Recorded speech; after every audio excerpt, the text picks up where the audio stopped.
দিয়ে আসি তাহলে ঘুরতে আসছি।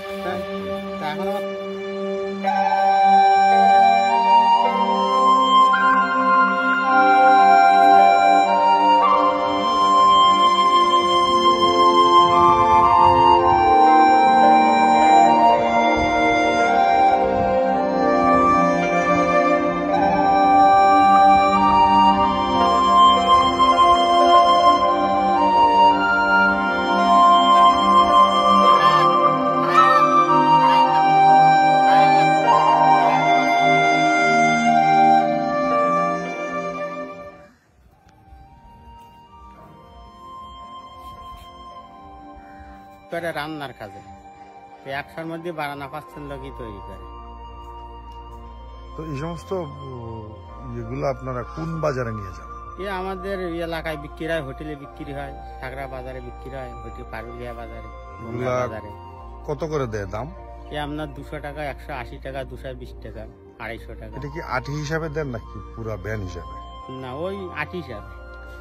কেউ ধান হিসাবে নেবে, কেউ আটি হিসাবে নেবে, 20টা, 25টা, 50টা। আচ্ছা, একটা ভ্যানে বা একটা আটিতে আপনারা কতটা দেন? 50টা, 50টা, 100 টাকা। আচ্ছা, 50টার দাম কত? 50টার দাম 110 টাকা হবে, 100 টাকা হবে, 125 টাকা হবে। এই না, যেমন 250 টাকা শোয়া। আপনার এই গ্রামের নাম কি? গ্রাম নাম হারুদ্দা। হারুদ্দা ইউনিয়ন? ইউনিয়ন আপনার ভোমরা, 6 নম্বর ইউনিয়ন। এটা কোন উপজেলা?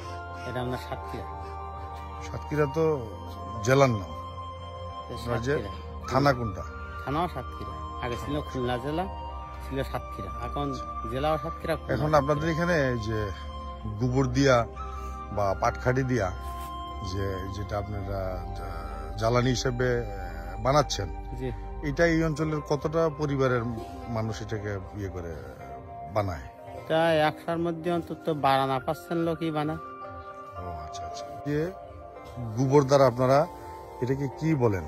আমরা বলি এটা ভরি, কেউ বলে মশাল, কেউ বলে গবর্নরি। গবর্নরি এরকম।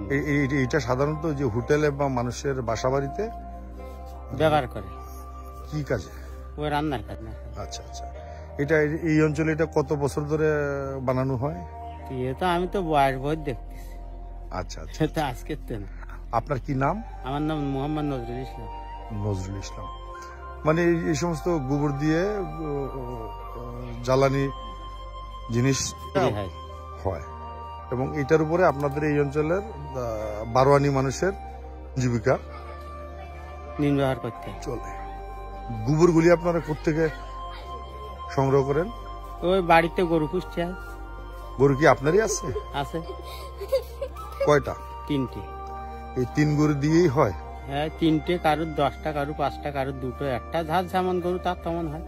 আচ্ছা আচ্ছা। যাদের গরু নেই তাদের কিনতে হয়। হ্যাঁ, এরকম। আচ্ছা। তো এই যে আপনার এটা কি আপনাদের পূর্বপুরুষরা এই পেশাতেই আসিল?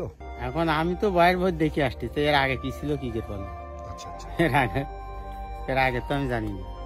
আচ্ছা, ধন্যবাদ আপনাকে। আপনাকে অনেক বিরক্ত করবো। হ্যাঁ, আচ্ছা, তা থাকেন আপনারা? ভালো থাকবেন। না, আবার যদি আসি তাহলে আপনাকে। আচ্ছা, তো এখন বেড়াতে এসে না কাজে বাসায় এসে ঘুরতে আসছি। তাই? তা এখন আবার চলে যাবেন তো অনেক পথ। অসুবিধা নেই, চলে যাবো। এই মোটরসাইকেলে? মোটরসাইকেল আস্তে আস্তে। সেটা বলছি, এতবার মোটরসাইকেল রানিং করতে। ভালো থাকবেন আপনি।